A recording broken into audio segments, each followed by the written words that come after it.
Welcome to the Live Squawk podcast, where professional traders, investors and market insiders get the unfiltered insights that matter most. Stay ahead of the curve with expert interviews and exclusive market commentary. Hello and welcome to Live Squawk's Market Talk Weekly on Friday the 27th of March 2026.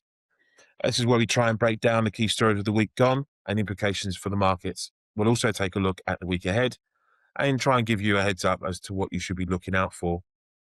This briefing aims to break down these key stories, as I said, and we're always joined, I say we, because we're always joined by at least one or two guests to help us through market professionals. And this week I'm welcoming Nussbaumer, founder and CEO of MacroBeat, FX macro trader, researcher and FX tutor, and has been a professional trader for the last near, I think, 40 years. I might be aging him on this one, but for a long time anyway. Hi, Beat, how you doing? Yeah, hi, Harry. Yeah, sadly, it's actually more than 40 years. So there you go. There we go. No, thanks a lot. Thanks for having me. That's all right. It's great. Just before we start, though, quick disclaimer. The content provided on this channel is for informational and educational purposes only. We're not licensed financial advisors, and none of the information shared should be considered as financial, investment, or trading advice. Please conduct your own research, consider your financial objectives, and consult a qualified financial professional before making any investment decisions. Investing and trading in financial markets carries risks, and the past performance is not indicative of future results. We're not responsible for any losses or gains that may result from following the content on this channel.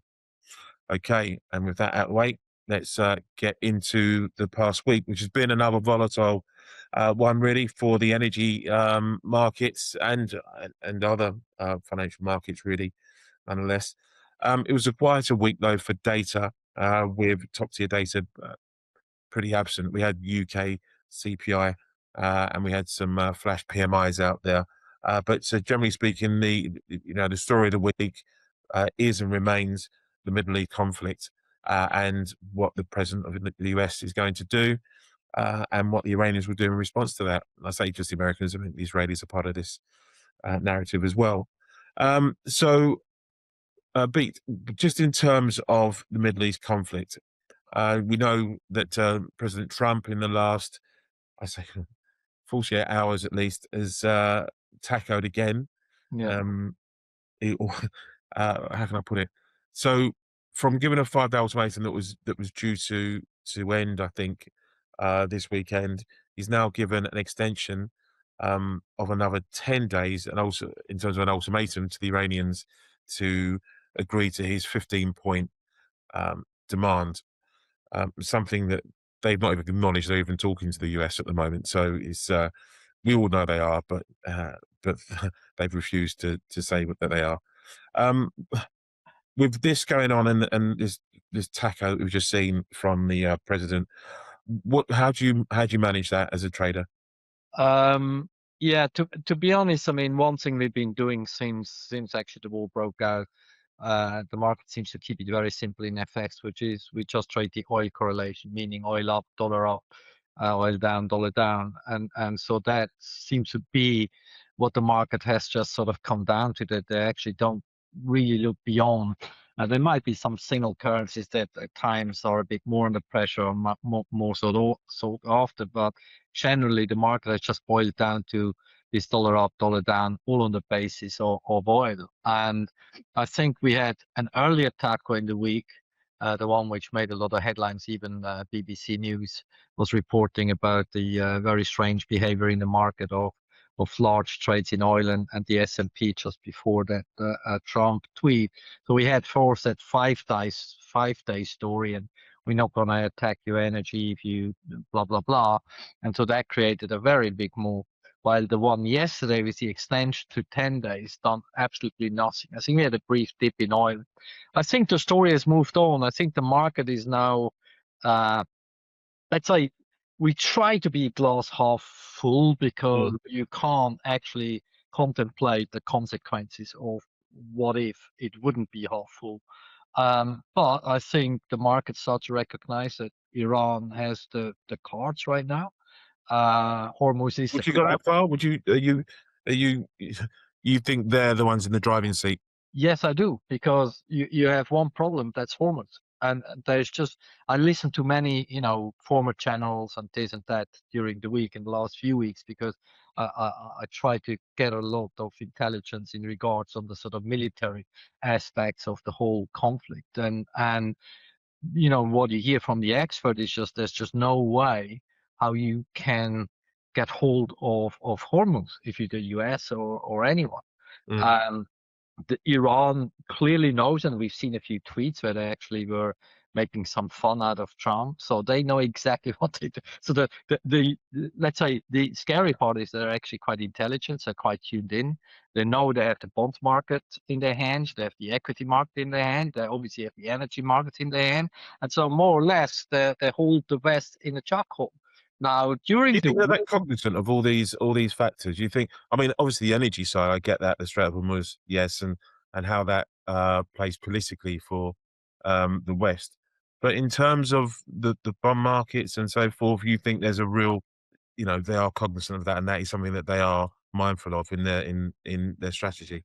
to be honest, whether it's exactly going that way, Mm. uh, but it's let's just say they're very well aware of the pressure of that is on the Western world, and so that's a pressure they seem to try to use because that's the only pressure they Good probably job. think can actually lead to Trump doing something.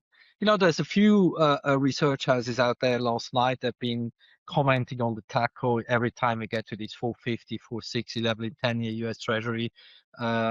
Trump seems to tackle. He's done that last year when we had this China standoff on tariffs. We had a few elements of that in the last 12 months where whenever there was really some pressure on the US 10-year, Mm. that there came a bit of a tackle. Just this tackle is completely different. It's actually out of his hand. It's, I think, it's the first time that he can't bully someone into doing something. And you know what? The time factor works for Iran. It sounds crazy because obviously militarily they have no answers, and yeah, there I fully agree. I mean, Yeah. militarily we don't have to talk about. But at the end, we still have 20% of energy sitting coming out of Hormuz. We had the news from Houthis in Yemen. They have not Mhm. yet fully entered, but they talk about the Red Sea. That's actually where Saudi Arabia is pumping its oil to. So those They've are, been surprisingly quiet, the Houthis, haven't they? In yeah, terms, yes. I think, to be honest, I think at this stage, as so often in conflict, they kind of look where the wind blows. yeah, Right now, the wind blows quite strongly, but who knows? So I think when we talk fixed income, let's just say we had a problem already prior to this war, which is we had the JGB story that put generally some upward pressure on some of yields. mm, We had already talked about maybe no cuts from the Fed as inflation seems to just perk up a little bit. And now you're presented with something which you can guarantee that inflation is not going to go down.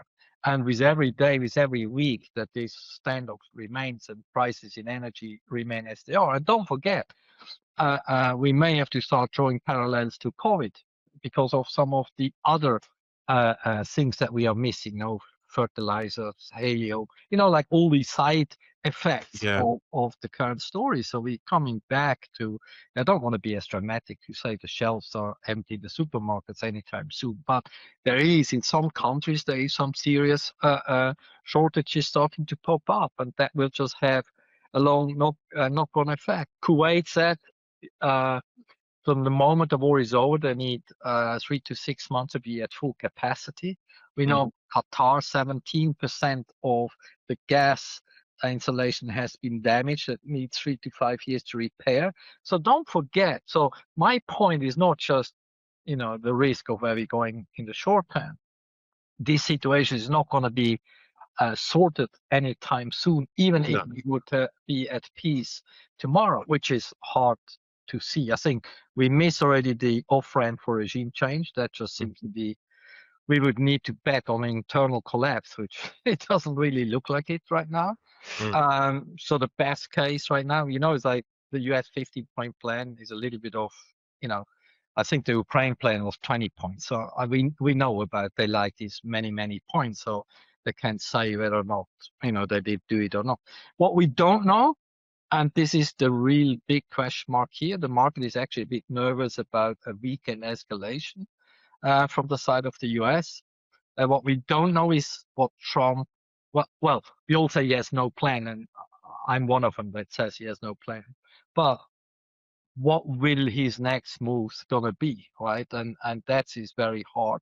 If I think about boots on the ground, my hairs in the back start to stand up because I just think that's not a very good idea either. So, Well, what I would say on that, just to counter, sorry to talk over you. yeah, What I will say on that is that it's better to be prepared and have them, and to be prepared and have the soldiers there and not need them, than need them and not have them.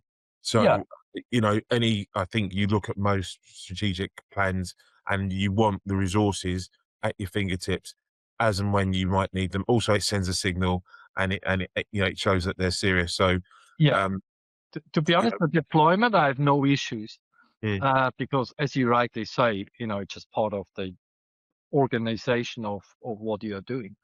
I'm more nervous that, like last week we talked about, Iran was warning the West that, when Israel by accident or not accident attacked the Iranian gas fields, yeah, and then Iran in response said if that happens again, they start to attack the energy in the region. mm, And then even Trump said, oh, we didn't know about it, blah, blah, blah, we're not going to do it, and so on and so forth.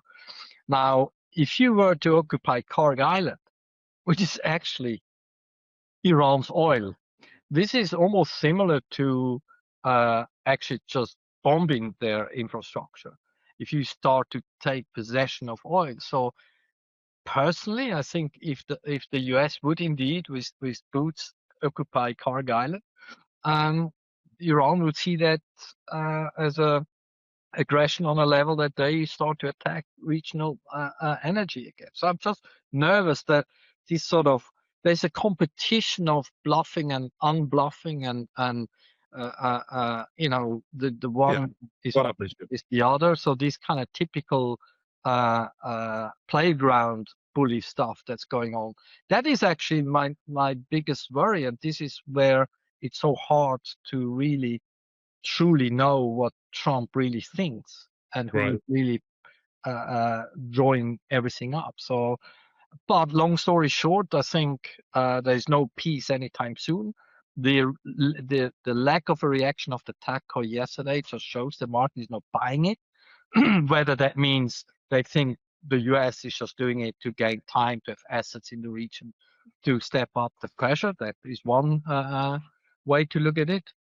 The other one is just that they think with every day that they can destroy more infrastructure from or missiles or whatever, that Trump at some point in 10 days can walk away and say he won the war. Yeah. Um, Yeah, it's our problem, right? well, I mean, I'm taking a note from Danska here. It says, we see a risk that conflict drags out beyond the 4 to 6 weeks that Trump has aimed for from the outset. Uncertainty is, of course, unusually high, and many scenarios are in play, both for the war and the global economy. Oil markets are currently priced for a fairly quick resolution of the war, with oil futures pricing a decline from just below $110 a barrel at the time of writing to $90 by late summer and $85 by the end of the year. Again, there have been relative comparisons to past wars and past scenarios that says we actually have we've undergunned it on the oil side, and the price of oil now isn't as high as it was at the start of the Ukraine war or in other circumstances. Anyway, I want to move on because it moves into but the inflation data we saw out of the UK this week, it was a February reading, and it says there the worst is yet to come. Clearly, it didn't factor in rising oil prices that we saw at the start of March from the war itself. But we know it's coming. So, I mean, we're looking through the rearview mirror. Anyone who wants to have a read of our sort of reaction to it, then latest inflation data from the Office for National Statistics would ordinarily be welcomed, but the relief for UK households is likely to prove short-lived. Headline CPI rose 3% annually in February, in line with forecasts and unchanged from Jan. Core CPI, which excludes energy, food, alcohol, and tobacco, increased 3.2%, a tenth above forecasts and previous readings. So we were seeing sticky inflation, I guess. Although it was, we were expecting it to come down quite sharply towards the Bank of England's target.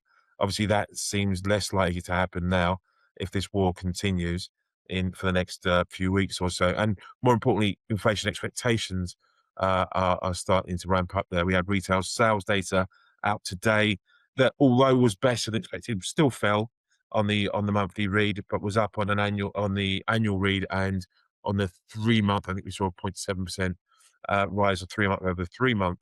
But we also had GfK consumer confidence out for March, and that saw sharp declines and 11-month lows for that survey index. So we are starting to see this filter through into households spending, confidence at the moment, and clearly that's not a great thing. I know you've not been very keen on sterling or the environment around the Yeah. UK currency. What do you make of all this? Well, today's retail sales is by the way, but the CPI more importantly, and its effects on sterling. Yeah, to be honest, I think we go back where we have been. I think at some point last year. I think the market, me personally, the way I look at it is quite clear. Whenever we have a chance to think outside of thinking about the war, I think the UK is the prime victim of the stagflation story, with zero growth, with talking of rate hikes by the Bank of England because of inflation, because of energy. We all know that somehow that monetary policy seems to not go that quite well when it's just energy related, given you can hike as much as you want, the oil price is not going to come down. But long story short, I think we once we deal other stuff than just the war, we will start to focus on stagflation. Like I said, the UK is a prime example. It's probably the easiest trade, and we already seen a bit of reaction that I can't remember which from the Bank of England has been a little bit more dovish in a sense, just wait and see, blah blah blah. And actually, sterling rallied. While when you have the hawks out there, sterling sells off. We had that last year, so we now move. I think we shifted gear, that we go into this reverse psychology that actually anything hawkish from the Bank of England is actually bearish sterling, and the dovish Bank of England type of holding out and waiting is actually almost positive for sterling. And so I think my focus is uh, if I think they made a bit of mess at the last meeting already. I think there was no need to already have all the alarm bells going. There should have been a little bit calmer about it, because we already had enough mess in the fixed income market. And then we have the other problem, which is the fiscal headroom from the chancellor, which is fixed income moves continue. So I'm not saying we back at September 2022, but people start to talk about 2022, of course, Sure. and so sterling has definitely a little bit of a problem that right now everything that can go wrong seems to go wrong in the UK. And the political side hasn't really affected sterling a lot because no one abroad really cares whether or not what we think about Starmer and all these people. Um, but it could be a trigger, could be in May when we have the election, and then maybe Starmer is out, and we get Rayner or whoever we get. So I think sterling will have a really, really uphill struggle. But predominantly my key topic right now is stagflation. And I think the Yeah. UK, the US, yeah, we can say the events of stagflation, growth is going to come off and inflation is going to go up. But, you know, the US comes from a decent level of growth. So I don't think we talk stagflation that quickly. But in the UK with zero GDP, you got to talk stagflation. And so for me, sterling is actually the first victim out there on the currency market when we talk stagflation. Okay, fair enough. We did have also this week, we've had PMI data for the G7 flash PMIs, which was a bit of a mixed bag in there. Again, taking on the start of this war and everything that goes with that, but again, conflicting with some of the baseline sort of the economics that we're seeing at the moment. German IFO expectations, morale slides as war concerns mount. Again, it's a typical picture, I guess we're seeing. We've got a piece up on the website from Eric Kolpow, European editor, if anyone wants to read his assessment of that data out this week, but we saw that expectations fall to a multi-month low, I believe, and they cratered. So again, the worries there, despite all this investment coming into Germany, and they are spending on defence and everything else. That the current situation is really just knocking people's confidence in that sense. And before we get on to the week ahead, I want a quick look at the private credit crisis. I've said lurking in the wings. I read a Barclays piece out the other day that suggested that this wasn't as systemic as people um, think. Would you go along with that? Now, how much of an eye have you kept on this, the whole private credit story, and is it just getting overshadowed at the moment with what we're seeing elsewhere? Yeah, to tell you the truth, I'm not a credit expert, but I'm an expert on prices in a sense of Good having enough. seen a few. So for me, it's a clear canary, whatever we may want to think. We come from very elevated equity markets. We come from a market which we have discussed on this forum a few times already this year, last year, about the complacency in some of these markets. So to me, it is a canary without really fully understanding the deeper concept of it, Sure. because like I said, I'm not a credit expert, but I learned from the credit issues in 2008. And to be honest, if large funds start to close the door, that's just not a good thing. There Yeah. is a problem. Whether it's systemic or not, I have no clue. The problem is maybe in itself it's not systemic, but I think we have such a long list of issues out there that I think will be a story which we may look back and say, it's the straw that broke the camel's back, or it doesn't matter until Mm. it does. So that's actually my view about it. I think it's one thing that it doesn't matter until it does. And I just think, even towards this war right now, I think now finally the market starts to sort of, get the memo, it seems. But I think the market in the equity space has been totally complacent about many of the issues we talked about. There's some worries about credit. There's some worries about debt out there. There's all these fiscal worries. There's like, It's God almost knows immune what. to it. And It's almost immune to it. yeah, yeah, right. But and I think this is where I sometimes wonder, and I think it gets a bit too complicated, maybe. But maybe that's a difference between that we are now in an algo world rather than so you have more machines than you have humans. So we can remain complacent longer than we usually would do 10, 15, 20 years ago. But don't make the mistake to think that it's not going to happen, because at the end of the day, it's still going to happen. But what we've seen in 2020, when the whole stock market crashed after with the COVID situation, because we haven't priced it in back Mm. then, right? We had all the alarm signals early. We didn't. So what did the market have to do? It had to drop very fast in a very short period of time.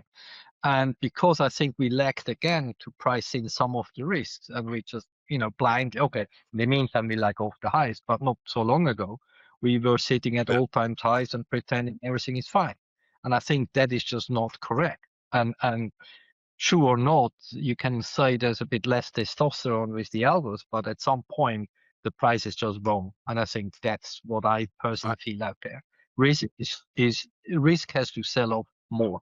It's not yeah, I wouldn't correctly disagree. priced. What I would suggest though is that what we've seen since 2008 is central banks have always come to the rescue, and there's also that So insurance that I think sits in the back of investors and traders' heads. Is that if it does really all go as bad as people think it's going to go, you've got the Fed, you've got the central banks, you've got the ECB, you've got banking. They'll all come together and do what they think is the right thing, because we can't take pain anymore as a society. Or yeah, we can't think that something will be painful, and rather than just galvanize and to get through it, we have to find a soothing cure for it all. So I think that is somewhere in there as well in the to uh, be honest, this may be something. Just sorry when I just make one more comment briefly mm, on the Iran situation, as I think you guys just posted that two Chinese container ships turned back after trying to exit the Gulf. mm, Up to this point, everything that was China or China related, whatever, or yep, in Pakistan was allowed to go through. Now they stopped China. So there was an earlier comment from the Revolutionary Guard that says the street is closed. So now they mm, protected two Chinese ships. So maybe that's something to watch. That maybe there is really some Mexican standoff coming here somehow. I also think you've just got this conflating or conflicting forces in Iran at the moment because the leadership's been taken out. That you have one faction saying, because there are factions within Yeah. Iran and the different levels hierarchy, and what you have is one faction saying one thing, one faction saying another. We're not talking to the US. We are talking to the US.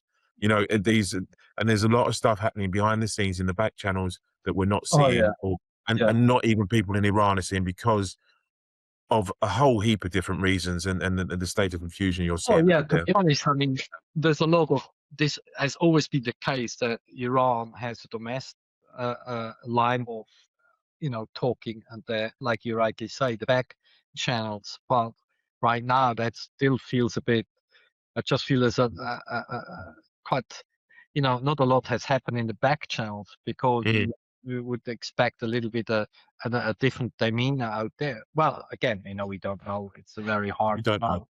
Uh, It is uh, very just quickly, just to round up on this before we get on to the week ahead. On the private credit story, I've found the Barclays piece, just to give you the summary.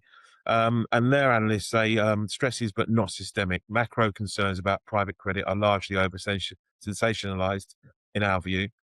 Are there issues? Yes. Is there a interconnectedness? Yes. However, we believe that private credit in its current form has limited ability to cause material cascading losses that impair the broader financial system. So that was just a note from Barclays there that said, listen, there's no real panic as it is right now. I want to move on because we're coming into the end of the half hour, really. And I want to get onto the key events of the week ahead. US non-farm payrolls for March is due up.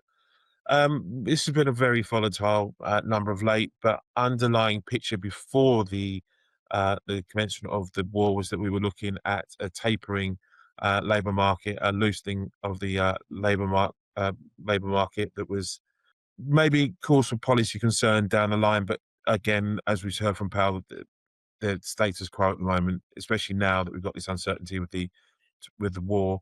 Um, will you pay much attention to the non-farm data coming up? no, not really, to be honest. I think the trend that, as you rightly just pointed out, the trend has been that the Fed, or generally the worry around job has sort of gone out of the window Mm, really, and so probably the sort of reason why the Fed got so dovish and started cutting rates was because they thought like they have to take care of the other side of the mandate, which was jobs, and now jobs look kind of quite stable. Uh, and I think even before the war, we started to talk about putting like rate cuts further back in the year, with some even starting to talk about no cuts at all. Uh, the only reason I think the market remains somewhat dovish is because some people did think because Warsh is coming in that he's going to cut just because he told Trump he's going to cut. But I think that was always not going to happen that easily. And now I guess cuts are just out of out of view right now. Something really bad will need to happen on the job front, and I think there's only asymmetric risk on the downside. Meaning, I would be interested if we see suddenly a really big miss.